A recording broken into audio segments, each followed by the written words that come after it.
Okay, for our first batch, please do stand by. Don and Sermino, Abandoned News Online, Alan Con, Stars Photo Bits, Eugene Assis, People's Journal, Leah Saltario via CBN.com, Dolly Ann Carvajal of Inquirer. Our first question will be coming from Don and Sermino of Abandoned News Online. Yeah, since first question ako, so uwi muna tayo. Ariela and Tony, kumusta yung working relationship niyo? Kumusta yung, kasi first time niyong magsama, di ba? So, kumusta naman, hindi ba kaya nagkaroon ng parang konting ilangan? Yan, Tony and Ariela. Ladies first, Ariela muna. Salamat po sa inyong tanong. Actually, I guess nakatulong that yung location namin is we're at the beach. So, ang sarap mag-shooting na ganun yung location outdoors. Tapos, first time kasi, actually first time that we worked together. Pero before we went to our first day of shooting, nagkaroon po kami ng training for our free diving. So, doon pa lang sa training namin, I get to know Tony more. Especially, nasa dagat kami. And, iba kasi yung nabibigay ng vibe ng dagat mas relaxed. So, I think it helps us better na we connected instantly. So, walang problema at all. Sobrang chill trabaho ni Tony kahit sa lahat ng mga excellent ginawa namin. Sobrang okay siya kasama. And Tony? Yeah, I think hindi naman maiwasan na kung meron kang hindi pa nakakatrabaho na kinakabahan ka konti kung makakasundo mo sila or something. So, ang gusto ko lang na maging komportable si Ara. Kasi, syempre, medyo sexy yung film. So, I just wanted her to be comfortable. And yun nga, I think nakatulong na nasa dagat kami. Sobrang saya kasi kasama sila Direk, sila Mamu, ang bait ng prod. So, chill vibes lang. Everybody was super fun to work with. Did you in-expect mo ba yun from Ariela? Kasi si Ariela parang, I mean, beauty queen Yeah, I mean, I look up to her with such a high regard kasi title holder. So, sabi ko, shucks, paano ba? Dapat siguro ingatan ko yung mga sinasabi ko. Ganun. Pero wala, sobrang chill ni Ara. Masaya po sila lahat kasama and sobrang akong nag-enjoy sa project na to. Thank you. Second question for Direk. Direk, kailan ko sexy ang pelikula? It's a hot film. I'd say it's How hot is it? we pushed boundaries in terms of sexiness. There are some scenes here that are really pushing. May mga ganun. So Sexiness in terms of physical, I mean, yung nudity or sexiness in terms of love scene or sex scene? I'd say both. Talaga. So we're So, courtesy of Ariela and Tony. malalaman natin. Okay. Sige. Although nakita na namin si Ariela before and nagawa na namin. And may good luck and ang ganda naman ng trailer yan. Tsaka ng title. Thank you. Thank you po. Thank you very Congratulations sa your new project. And nice to have this Zoom, hindi na pala Zoom, face-to-face na. It's nice to be here. Yung first question ko to Ariela muna. Hello, nice to see you again. Yes po. Hi, Sir Ala. Nice to see you. Yung tanong ko sa'yo, kumbaga, ikaw yung center of this movie because you're the only girl here with the two boys, di ba? So how do you describe your intimate scenes with Tony and with Ivan, siguro? Oh, it's parang, I would say, may magkaibang dynamic siya. Kasi like, magkaiba rin yung pinanggagalingan ng role. I would say with Ivan, you can feel like, kasi we're coming from a long relationship here, so that kind of intimacy, yun yung makikita mo talaga sa mga matatagal na mag-partner. As compared as to an intimacy na parang yung spark just ignited. So, you could tell the difference from that pa lang.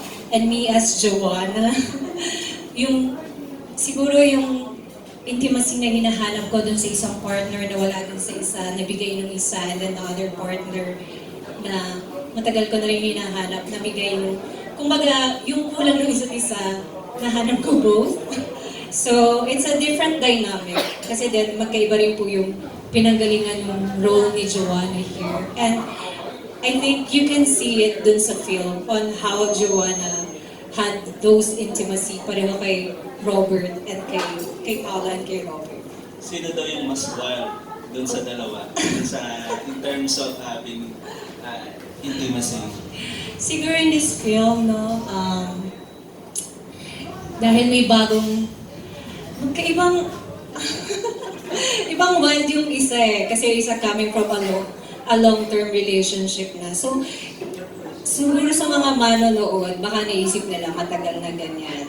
Pero kasi yung nabibigay ng spark kapag bago pa lang, so ina-expect nyo na yung ganong mga eksena kapag yung bago, tapos biglang nag-init, nag-ignite, and then, pop, gano'n. Talagang may analogy pang ganun eh. Kasi may sound effect na.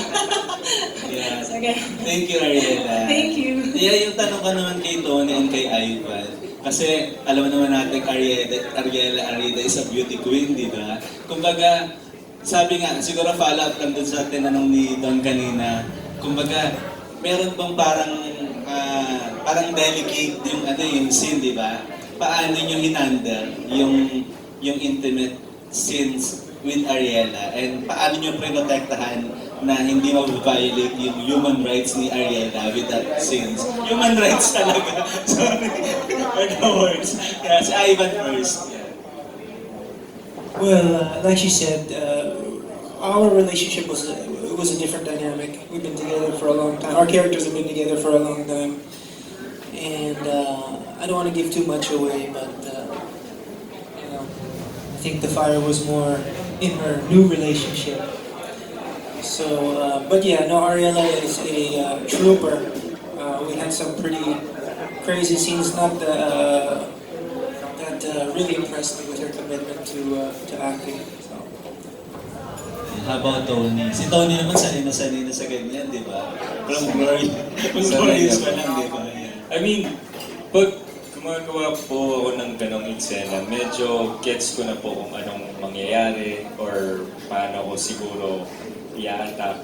Lagi lang ako parang nahihiya minsan sa co-actor ko kung okay, ano yung gusto nila or ano yung kaya nila, saan sila komportable. Pero yung sa amin kasi ni medyo nakakatawa siya kasi may mga eksena na kami, buong araw kami nasa dagat. So, medyo nagpapaalam na kami sa isa't isa na, uy, maalat na ako. Baka pag hinalikan mo ako dito, medyo salty na. So, alam mo yung, tsaka sobrang stress-free kasi si Direk. So, hindi siya yung parang napagod kami or anything. Kaya, wala. Kahit intimate scene, parang, ewan ko, basta easy lang siya. Easy lang. Basta happy si Direk. And hindi rin naman ako, I'll speak for myself, hindi po ako nahirapan sa pinagawa sa akin. Parang alam ko yung description ng intimate scene niya, salty. Salty. Parang gano'n. Sweet and salty. Pero congrats Direk, ang ganda-ganda ng scene, underwater, yung dagat scene, napakagaling po ng scene. Congratulations. Looking forward to this movie. Thank you po. Great again. Thank you. Thank you very much. That was Alan Con of Stars Photo Bits. Up next, we have Sir Eugene Assis of People's Journal and gnews.ph. Hi, good afternoon. Direct impressed ako doon sa mga underwater scenes mo. Ang ganda ng scene mo. Anyway, meron ka ba dito, nakafocus ka ba sa isang theme or advocacy for film? Kasi yung Breathe Again. Actually, it's at the core of the movie is about finding yourself. Breathing is a very personal thing. The way one person breathes is very different from another. And the journey of the narrative for the main character here is finding her breath again. So, yan yung just to give you a clue kung what the movie is all about, is finding her own breath again. Yan. And then in terms of your very good question about the advocacy, yes.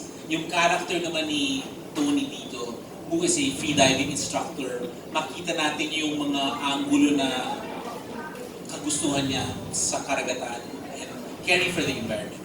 So, all of these kasi are encapsulated in the sport of freediving.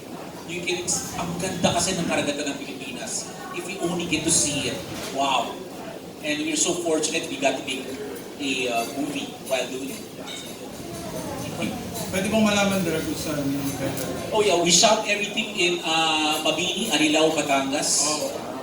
And walang double yan. Sila talaga ang nag-swimming dyan. Ilang oras ko silang binabad sa tubig. Then, wow, I'm just impressed by them. So yung si Tony, Ariela, and Ivan, nagkaroon ba kayo ng previous na experience sa deep sea diving or nag-train lang kayo mismo sa set? Actually, I do scuba diving po, pero it's very much different sa free diving. Kaya, nung in-reach sa akin yung character, tapos free diver ako, I'm super excited kasi it's something that I want to try to. But we really had some trainings, me and Tony together, para to do free diving kasi akala ko personally, it would be easy na parang makikita nung tao parang sisisid ka lang, kumbaga parang sa swimming pool, sisisid ka lang sa malalim. Pero kailangan mo rin ng technique, especially kung as a role kasi hindi siya basta-basta ginagawa without any proper training. So, kaya ako, na-enjoy ko rin po kasi nagkaroon din ako ng free course sa free diving. So, we really did some trainings for this. Okay. Bonus question lang for Ivan. Kasi napansin ko lang yung mga films mo lately, medyo romantic, medyo nag-uubad-ubad ka. But I know that you are a martial artist, an expert at that. Hindi mo ba namimiss yung mga action films? Oo naman, namimiss ko yung mga action films. And I think because Vivamax is doing so well, I'm sure in the future, they're going to be doing iba't ibang genre, including action. So I'm keeping my fingers crossed. But for now, I'm enjoying the roles that Viva's giving me. And even though the theme might be erotic, there's a lot, especially in this movie, that all people can enjoy. For one thing, the motorcycle racing that my character does, some of those scenes I think are going to be pretty impressive, and the free diving as well. So I can't wait to see the movie. Okay. Maraming salamat. Thank you very much, Sir Eugene Asis of People's Journal and gnews.ph. Up next, we have Ms. Lea Salteria of ABS-CBN. Hi, good afternoon. Can I ask Direk, Raffy? Hi, good afternoon, Direk. Good afternoon.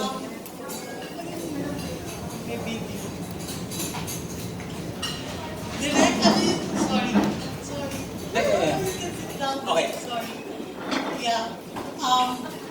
Why was the film? Did you have a hand in writing the script also? I wrote the Also? I wrote the script. Alright. The whole concept. Lately, for the past 5 years, yung background lang of this one. And so what was the title? Be the It's I've fallen in love again with the ocean. Past 5 years, I reignited my love affair with diving. And this new sport that I've discovered, free diving, is making it more accessible for people to actually enjoy the underwater world, unencumbered by all the equipment. All you need is mask and fins and a snorkel, and you can actually go deep and stay long. And that's something I wanted to share sana. I mean, within this realm of a full-length film. So sabi ko, uy, magkakataon itong gawin na pelikula. So that's the genesis of Breathe Again. And then as for a theme, I was looking for something na, how does one liberate oneself and find one's breath again? Yan. So why did you give it the title? Yung iniisip ko kasi the origin of the character is someone who's lost herself. Very Tony Braxton. Exactly. Yung medyo 80s yung 80s and 90s yung reference, you know, but it's someone who's lost their way and they have to find their breath again. So, to breathe again on their own. So, yun yung the genesis of the movie. Thank you, Direk. Thank you. Thanks. Can I ask the stars? What was the hardest thing, aside from the diving, that you did for your roles in this movie?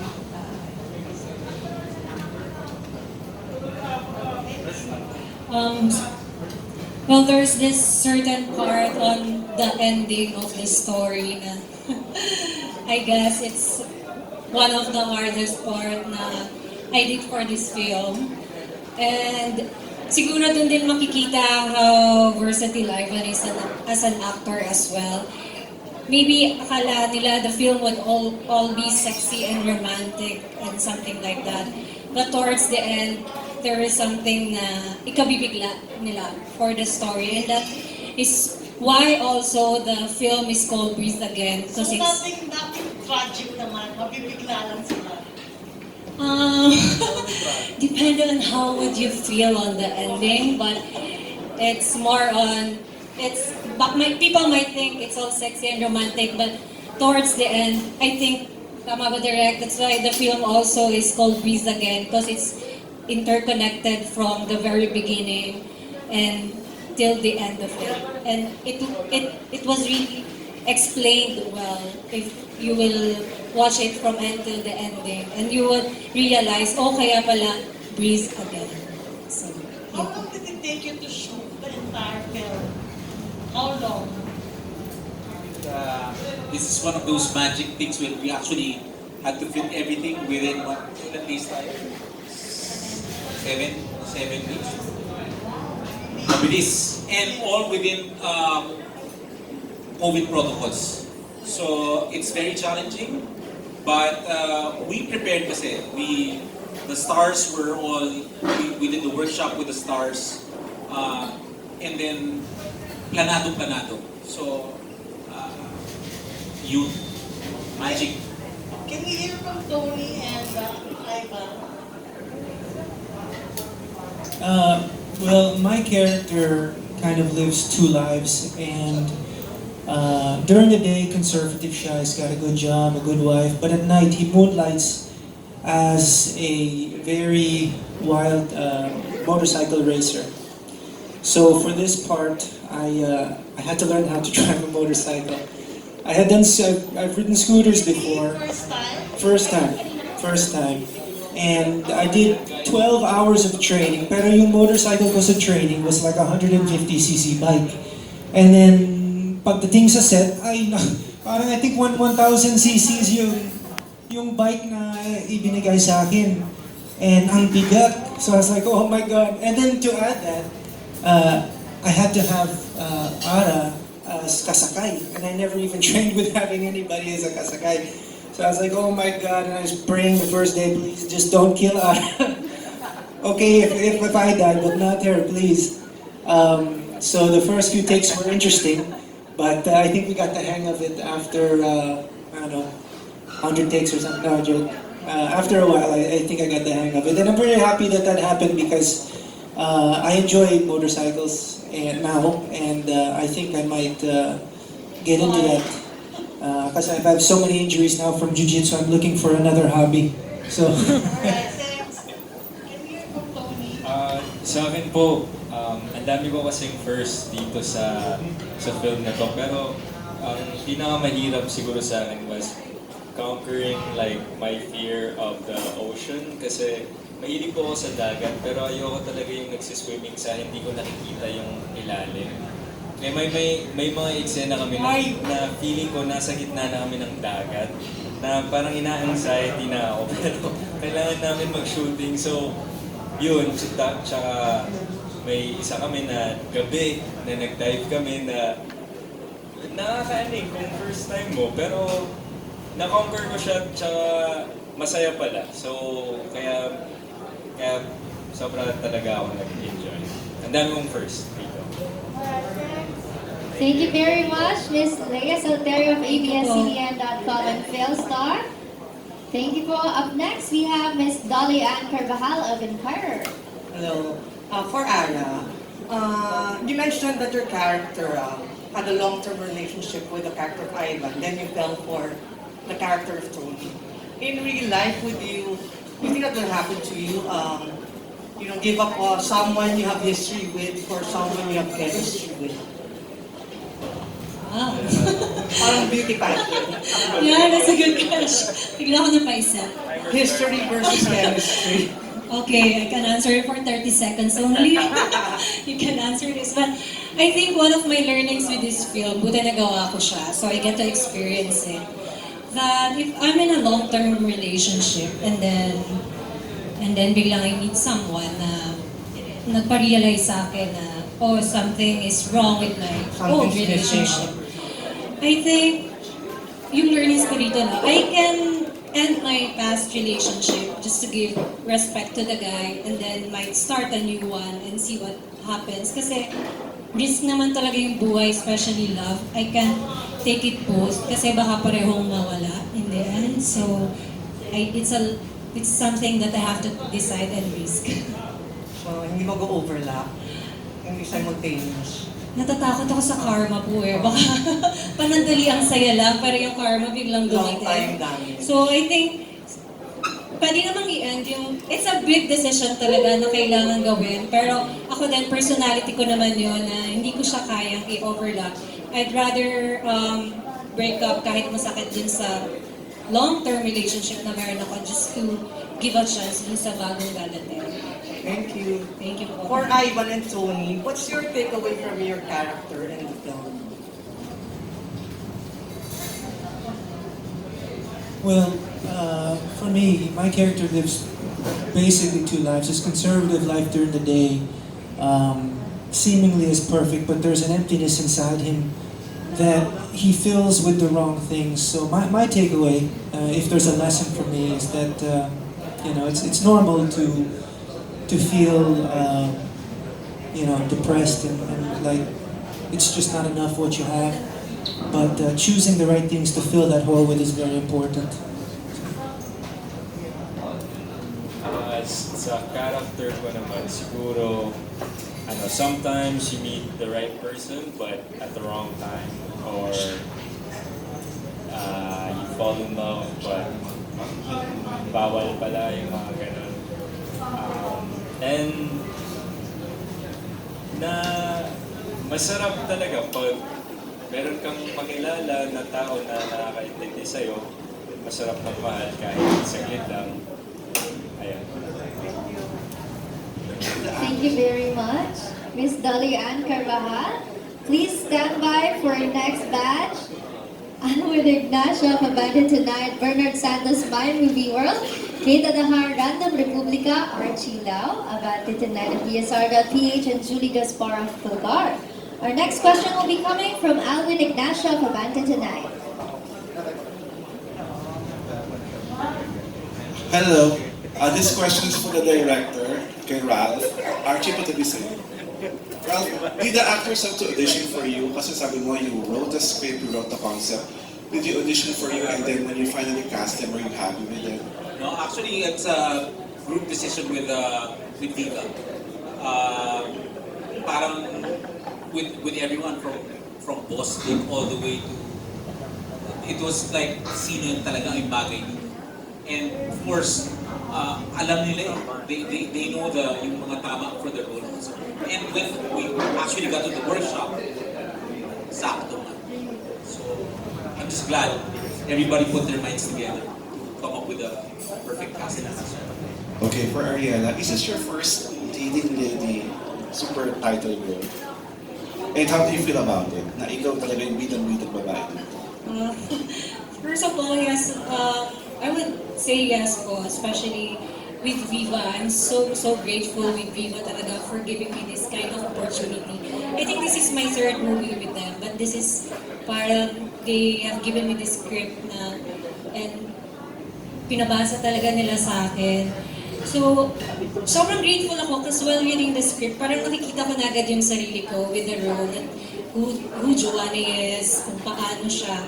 So, yeah, sobrang na-overwhelmed din naman, especially yung kwento ni Joanna yung relationship niya, something like that. It's something that I can easily relate to.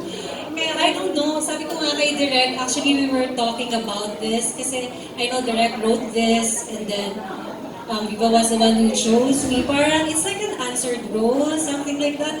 Kasi nakikita ko talaga yung sarili ko on every aspect of the role on this one. Kaya yung mga eksena dito, ko, parang feel ko lang siya talagang gawin. Kasi I can really feel that this is me. It's so easy to relate with the role. Or maybe because I'm really just grateful for this film that Viva gave me. And especially, I would say that it's like the first lead role that they have given me. And they really gave me this so much trust. Tapos they gave me pa Tony as my co-actor, and then Ivan also. Parang it's like a perfect cast. Ivan, I mean, super grateful for this. And nabigla din ako kay Tony as my co-actor with this. Because he was really a great actor. I watched his films. I've seen his films. Tas, yung isa pang surprise ko with Tony, he's really a good swimmer. Sobrang galing niyang swimmer. Kaya parang on my part, na even though first time namin to do free diving, but he's a lot better than me.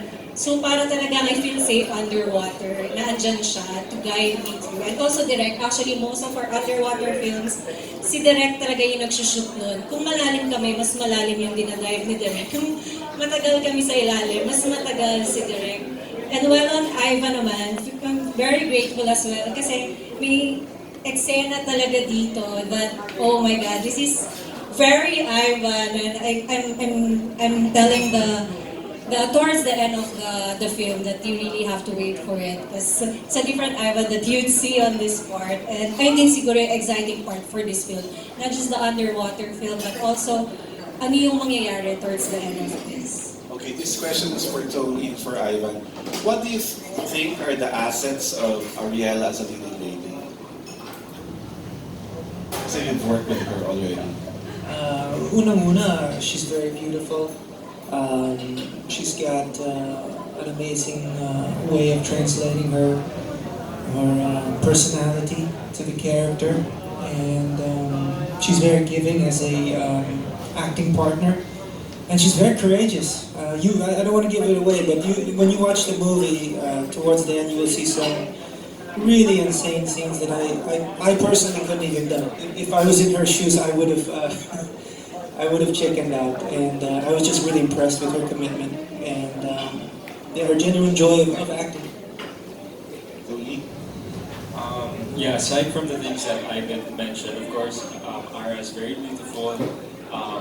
She's confident, but what really shined for me is that while we were working, Ara was just so gracious about everything. This was such a fun film to make, but also, it's not the easiest filming underwater, but I saw Ara's character and just how game she was doing everything, not a single complaint, not a single bad attitude. And for me, I was just really amazed with her work ethic, her character, and just how gracious she was on the job and to everybody around her. At si Ara, baka iniisip nyo pag nakita nyo siya na baka di mo siya makausap, pero sobrang chill niya and down to earth. So, yun yung pinaka nag-shine for me. Thank you very much. Thank you very much. That was Alvin Ignacio for Battle Tonight. And please do stand by again for our next batch. Mr. Mario Dimawal, TV Patron, Ricky Gallardo, Business Mirror, Bernard Santos, My Movie World, Kate Adahar, Random Republica, Archie Liao of Abandoned Tonight and PSR.ph, and Julie Gaspar of Bulgar. Our next question will be coming from Mr. Mario Dimawal of TV Patron. Hi, good afternoon. Ara, yeah, I'm really happy for your career and your journey. How do you feel that, I think you've evolved now as the lead creator of this film? Yes. Thank you, Tito. Actually, medyo nagiging emotional ako kasi we've seen each other like from his birth, right? Right? So, parang like literally you've seen me grow talaga from na itsura ko ng Miss Earth, hindi pa ako marunong mag-makeup, till I've joined Binibini, you were there. So I'm very grateful na now at this very moment, we're still like this. So yeah, I'm just really grateful talaga, Tito Mar, especially seeing people na nakasama ko nung nagsisimula pa ako. So, ayun ngayon na-feel ko. That's 2 years ago. Ako nga, baka or yes, my heart is just really full of gratefulness, sobrang thankful, especially seeing people na nakakasama ko na matagal, tas nagka-pandemic pa, and now we're starting to really be back to normal, like we have the face-to-face press con, and I can still see Mario. So, parang I'm super happy lang, super glad po with what's happening. Congratulations. And for Tony, I'm really happy to see you again. Thank you. It's nice seeing you again. So how do you feel that parang finally you breathe again, wala nang problema? And I'm not referring to any situation before, but right now you're free of that. How do you feel? Okay. I see. Yes. No, it's nice, and sobrang nakakatuwa na kasama na namin kayong lahat kasi during the pandemic nakapunta na ako sa States, and doon parang hindi mo maramdaman yung pandemya so pagbalik natin dito ang daming rules, so parang yung mga small things like this na bumabalik na ulit, it's just so nice, parang nakaka-move on na rin tayo, yun nga, nakakahinga na ulit tayo, literal, so ayun, it's just nice. Ano yung pakiramdam mo na you're off to a fresh start here in the Philippines? Pagkatapos mapura na yung kaso. I mean, you know, it's nice kasi wala naman akong ginawan masama, di ba? Mabuti naman akong tao, pero naging problema ko siya. Di ba? I didn't ask for it, I didn't choose it, but it happened to me. It sucks. So I guess now, yeah, I'm grateful that I can breathe again. I wish that didn't have to happen in the first place. But it is what it is, life happens. Direk, what do you think of the chemistry of your three actors? I'm just super lucky. Kasi talagang you could see them when they're together in their scenes. It works. It clicks. So, Nagulat ka? I was so thankful of wow. Salamat. This thing is working. My creation is actually happening. They're giving life to the characters that I imagined. Just a few words. 3 words that describe Ivan, Tony, and Ariana. Well, they're dedicated. They're super game. That's the words. Sorry. They're game. And they're riveting. Yeah. Riveting.